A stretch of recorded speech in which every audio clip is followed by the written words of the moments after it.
Hello you lovely lot, and welcome back to a brand new video on my channel. I know what you're all thinking, oh my god Flora, vlogs are back. Yes they are, and today, as you can probably tell by the title, we are going to see Wicked, so come along as we head into Edinburgh to check this show out.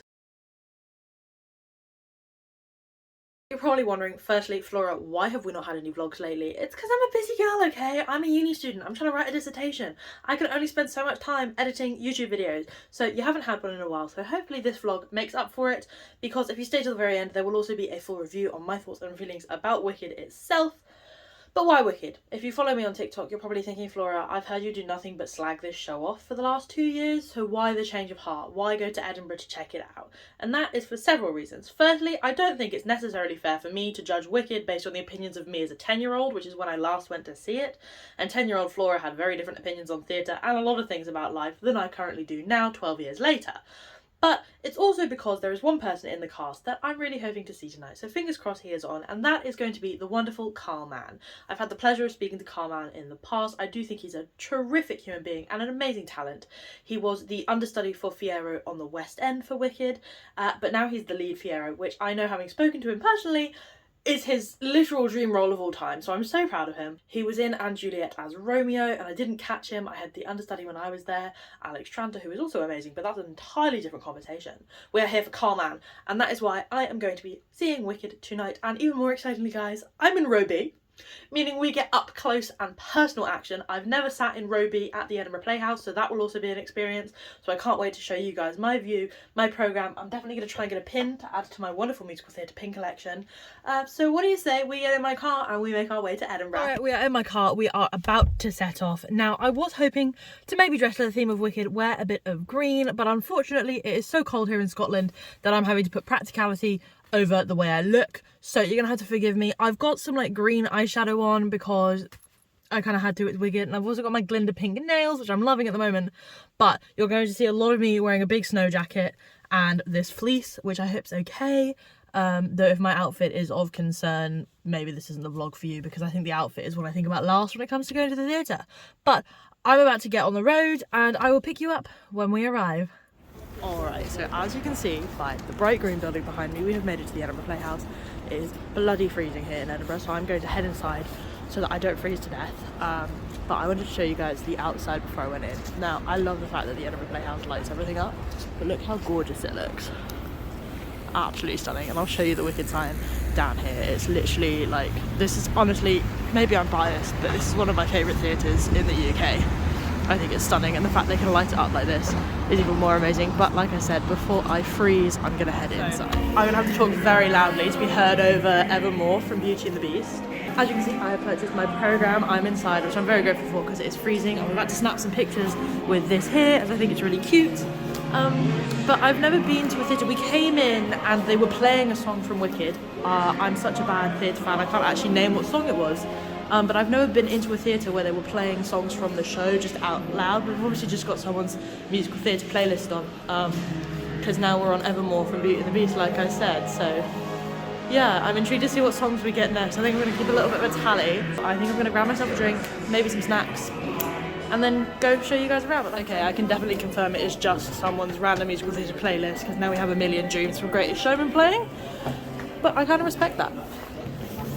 Okay, so I lied to you all. I'm not in row B, I'm in row D, but like, look how close to the stage I am. I don't think I realised that when I booked it.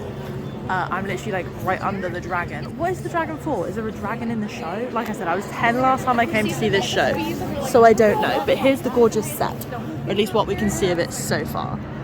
Obviously we've got the glittering Emerald City in the middle, and then this big mechanical dragon, which is giving like Maleficent from Festival of Fantasy. And also Disney Stars on Parade in Paris, if you've seen that parade as well. But oh my goodness. Okay, I brought you guys a little bit closer so we can see this. I'm obsessed with this Emerald City. This is amazing.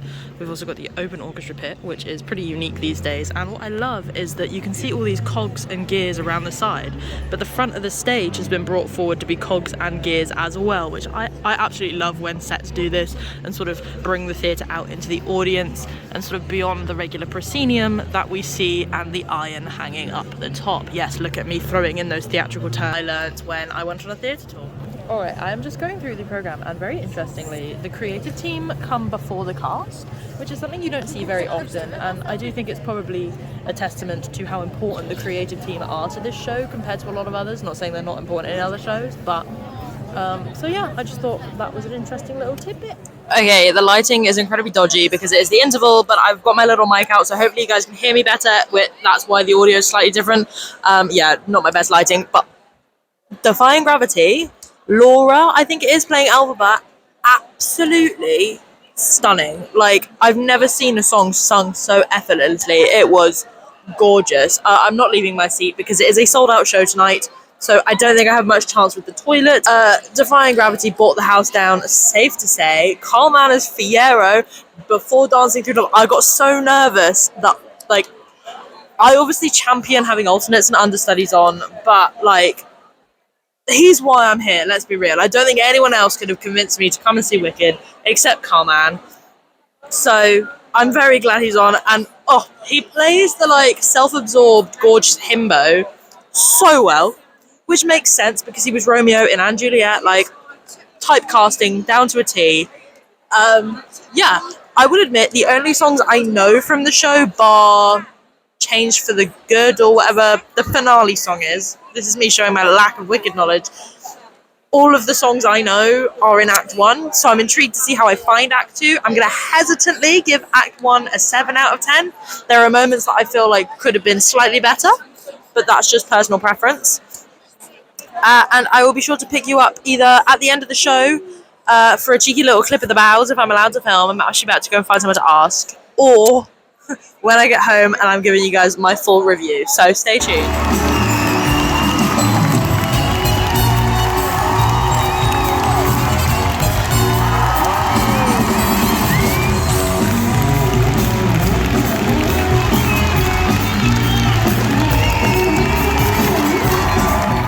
Alright, it is the next day. I am back. I am very tired, as you can probably tell by the bags under my eyes.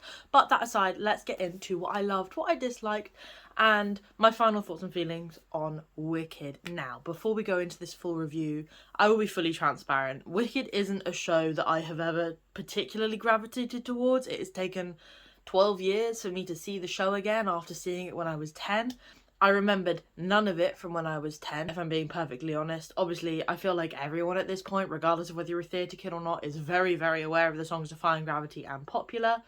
But that aside, I do think this is, again, a show I would have given a miss had Carl Mann not been Fierro. Like, I've been very transparent about this throughout this whole vlog. Like, he is the reason I was there, and he was on, so that was very good, and he was excellent, and I'm so glad I got to see him. But I think I'm going to hesitantly give the show a 7 out of 10. There was a lot of things I loved. The talent displayed on stage was absolutely phenomenal. The set was gorgeous. The costumes were great. I think the story just fell a little bit flat for me, and that's what I've been saying all along. I've often considered it quite a boring show. And obviously, it's definitely more boring to a 10-year-old than it is to me now at 22. So I do appreciate that, you know, shows mean different things to different people at various points in their lives. But let's start with what I didn't like. Okay, the biggest thing, and I've kind of hinted at that earlier, is I didn't love plot points in the story. I thought it was very clever that they sort of gave origins to the Cowardly Lion, the Tin Man, and the Scarecrow. I do appreciate that, as this is effectively a prequel and then parallel storyline to The Wizard of Oz, which I think was interesting, and I think it was an interesting way to sort of display why the characters kind of came about. For those of you that don't want spoilers, I suggest maybe not watching this part of the vlog. But so we first off have the Cowardly Lion, who Elphaba and Fierro save from class. We then have the Tin Man, who is Bok, who is transformed by Nessa Rose. And then you have the Scarecrow, who is Fierro. I will say, I do feel like the Nessa Rose Bok storyline is only shoehorned in so that we get the Wicked Witch of the East and the Tin Man. Like, I feel like you could take those roles out of the show and it'd still be very much the same. I do also have a slight problem with the whole, oh my god, Nessa Rose can walk again after being disabled her whole life. I think we have so few characters that are sort of wheelchair bound or perhaps autistic and things like that. Like, we have so few characters in the theatre world with disabilities that to have a role that arguably could be played by someone who, for example, is paralysed and can't walk would be great. And I think Nessa Rose would be an amazing opportunity for that. But then you have the storyline where she gets her, like, she can walk again, and suddenly you remove that chance for a disabled actor to be playing that role. And I do think I took a little bit of an issue with that, even though I know it served the whole purpose of her being the Wicked Witch of the East, and therefore Dorothy's house landing on her. Like, I do understand that that kind of had to happen for the plot beats of Wizard of Oz to happen. But that aside, I also didn't love the sort of ending. I'm a bit weird. I don't necessarily need a show to have a happy ending. I would have almost preferred if they'd ended on that no one mourns the wicked, with Glinda being like having to sort of put on this face as a public figure for the people of Oz, like, woohoo, she's dead, when really she's mourning her best friend. And so then when you see Fiyero come back as the Scarecrow and like knock on the trap door and be like, it worked, and then Elphaba survived, like, I do think it makes her less of a tragic character. And I think that's something we shouldn't necessarily shy away from. I mean, the ancient Greeks loved it. They loved the tragedy, okay? They weren't afraid to kill everyone on the stage. And I think, weirdly, to me, the story would have had more impact if Elphaba had, in fact, actually melted at the end and it hadn't all been a trick. I feel like I don't know, I feel like it takes away from Glinda a little bit, in that, you know, she's perfectly valid in her feelings of mourning her and all of this, but then like, oh, but she's secretly alive, and it's like, what's the point? But that is just a personal gripe. I know a lot of people do feel like most shows should have a happy ending. I don't. I'm weird. I can survive with a depressing ending. And then the only other thing that I didn't necessarily love was how much two girls fighting over the same boy, like how important of a plot point that was. And the sort of, I mean, it happens all the time, let's be real. Like, we meet them when they're college age. Like, we've all been there. But I do think it was sort of like, everyone talks about how it's this really like powerful female show and all of this, and I'm like, yeah, but they're still fighting over a boy for a considerable period of time. Like, there we go. Like I said, that's just my thoughts and feelings, and that's literally my only gripes with the show. A couple of story points. So we've got the negative out of the way. Let's move on to what I did like about the show. I hinted at it earlier, but I really love that this show is set at college/university. I am currently in my final year of university, so I can relate a lot to the period of lives that these characters are in. And I feel like most shows are set at high school or secondary school or in adult life. And I feel like college/university is something that is very rarely explored in TV and on stage. So I do appreciate that. I also sort of like the kind of, and correct me if this is the wrong interpretation, but the implication that the grand, powerful Oz is from our world. And so Oz is like a parallel universe, or like a distant land we don't know about. Like, I did appreciate that. Like, all these connotations about, like, you know, it's not normal for animals to talk where I come from and things like that. And, like, oh, all these references to, like, Socrates and things. I'm like, well, either Oz is in the human world, or they have their own version of Socrates for that reference to make sense in universe and all this. I found that fascinating. I wish they almost, this would have been very boring and a completely different show, but I wish they almost went into a bit more detail about, like, where Oz was on the timeline, or, like, what universe it's in. But I found that very interesting because it grounds the show within a level of believability, as it is very similar to our world, except obviously we've got talking animals and green people. The set and costumes, it's also worth bearing in mind, were absolutely fantastic. The set was gorgeous. The fact that they've been toting that around the UK is mind-blowing. It's huge. I dread to think how many trucks that takes to load all around the UK. Probably quite a lot. The set designers, wow, fantastic. Like I said, the costumes were amazing, if not a little bit like late 90s, early 2000s in some of the hemlines we were wearing. But I thought the colour palettes were gorgeous, the sort of slightly out there, wacky kind of costumes, but in a way that felt civilised and, like, refined for the citizens of Oz. Like, that was gorgeous. And I also liked how sort of mix and match it all felt. Like you had very almost gender fluid fashion with men wearing skirts and all of this. I also absolutely loved the shoes. The character shoes were gorgeous. I must be a nightmare trying to keep all of these costumes in top condition for the wardrobe department, so props to them for doing that. Moving on to performances, my standouts, of course, How to Be Laura, I think it was Laura Pick, could I be wrong? Yep, Laura Pick as Elphaba and Carman as Fiyero. You probably hear, oh, she's still talking about Carman. I'm always going to be talking about Carman, okay? Love that guy. The Elphaba was sort of so witty and clever, and obviously she cared, but she developed such a tough, sarcastic exterior that everything just kind of bounced off her, and I thought that was really interesting. Carman, as we know, can play a himbo incredibly well, hence why he was Romeo in not Romeo and Juliet, and Juliet. But I do think he also showed a beautiful transition from this sort of like self-absorbed, arrogant himbo to kind of a man who had learnt to think beyond that and learnt to think beyond what people assumed of him, which I appreciated and I thought was really good to see. Sarah O'Connor as Glinda was fantastic. If you've ever watched Miranda, my friends in the UK will know, she has the really posh friend, Tilly, I think she's called, that's always saying like funny little phrases like just a une memento and stuff like that, and she's got this really, really posh accent, kind of like this. Like, it's very British, it's very southern. Because if you didn't know, if there's any Americans watching this, Wicked in the UK is performed in a British accent, whereas on Broadway it is, of course, an American accent used. But I really loved that, and I love the sort of like little inflections and things that Sarah had too, which was really nice. Just everyone was really great overall. The ensemble, everything, the harmonies were all on point. Everyone was clearly having a really good time. One of my favourite things was when it's just after the Wicked Witch of the East has been crushed by the house and Glinda and Elphaba are facing off, and Glinda starts twirling her big glitzy sparkly wand around. She's got this like glittery pom-pommy thing on top. That fell off and went flying across the stage.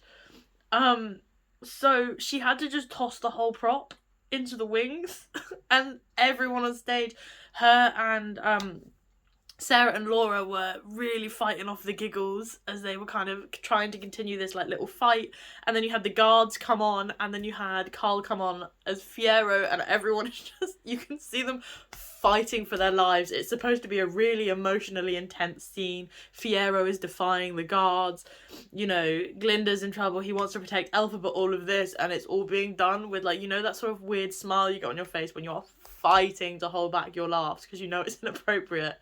And that was hilarious, and that's partly why I love seeing live theatre, because things can and do go wrong, and it's always amusing to see how actors handle it. I think they all did beautifully. It was wonderful. I think that just about covers it. I will say, like, shout out to the audience. Sorry, my Google's going off. Hey Google! She's such a demanding lady. There we go. Where were we? Brief interlude from my Google Home, because I have to get ready for work and leave in about 30 minutes. So let's bash through this, shall we? The audience, absolutely fantastic. I've never been sat with such a well-behaved audience, which I truly appreciated. I was really worried I was going to have to suffer through Defying Gravity with the person next to me singing along out of key, but I didn't, and I love that. This was a sold-out show. I've never seen the Edinburgh Playhouse so full. So if you didn't know, the Edinburgh Playhouse has 3 tiers. It's a huge theatre. But for lots of shows, they don't sell the top tier just because they know they're not going to sell that many tickets. So to see it absolutely full to bursting was amazing. I also didn't realise this going in, but it was a signed performance, which I've never seen before. I've been to captioned performances, but I've never been to a signed performance. And we didn't get the sign language interpreter's name, which I think was a shame, because I do think she deserved a little bow of her own. She did kind of get one, but I wanted to know who she was. She did a fantastic job. The way she sort of helped display the emotion through the words and songs that were being sung, like, fantastic. And I was worried to start with that it would be really distracting, but it wasn't. She just kind of blended in. She'd worn green and brown, so she kind of matched the set. She was just off to one side. The family next to me were actually deaf. I believe they all were. And they seemed to be really enjoying the fact that they could go to the theatre and have the sign language interpreter interpret what was going on stage. So I really loved that. I do think there should be more effort to make a lot more performances accessible in this way, bar just like 1 per week, be it captioned or be it signed. I know some people really don't like it. I really don't get it. I've been to 2 captioned performances, and I've been to a signed one now, and suffice to say, I feel like every show could probably be captioned or signed, and the majority of us wouldn't really notice. But that is an end to what I really enjoyed about the show, and now it's the moment of truth. what are my final thoughts, and would I go and see Wicked again? Like I said, I want to give it... It's really difficult because I want to say it is between a 6.5 and a 7.5 out of 10 with regards to score. But I do also feel like there's moments that could have been tweaked or changed or edited, that despite the fact the vocal performances, the set and the costumes were all really strong, I think there were story beats, like I said, with Elphaba not actually dying and things like that, that for me could have been tweaked to make the show better. Again, that is all personal preference and you are more than welcome to disagree with me. Would I go and see it again? Not for the price. For those of you that know, I was sat in row D. I had an amazing view, and that ticket cost me £90 to see it again in London, bearing in mind that this wasn't the most expensive ticket on sale. This was probably about a middle range ticket. It was a lot. I do feel like I got my money's worth with the performance. I just don't think I would have felt the same if I had paid any more. That's okay. Again, that's personal preference. I've got shows that I would pay an arm and a leg for that most people wouldn't, and vice versa. So I think that's just about it. Like I say, I would go and see it again, just not for the price, and I do think the cast would have to be of interest to me. Like I said, I don't think I would have rushed to go and see it on tour if Carl Mann hadn't been Fiyero. So I'd be intrigued to see how I felt watching it without kind of people I know in it. Make of that what you will. But there we have it. There are my thoughts and feelings on... No, I nearly said Six the Musical. Oh my god. There are my thoughts and feelings on Wicked. I hope you guys enjoyed the little vlog at the start as well as this review. Maybe Wicked is a show you love, so let me know your defences for all of the things I criticised down below in the comments. Make sure you are subscribed so you don't miss the next video. I have some exciting ones on the way. I'm going to see Shrek the Musical, and I'm also going to a musical theatre rave in Edinburgh, so if you want to find out more about those, make sure you are subscribed so you don't miss those videos. And as always, my lovelies, remember to stay stagey. I'll see you on the next one. Bye!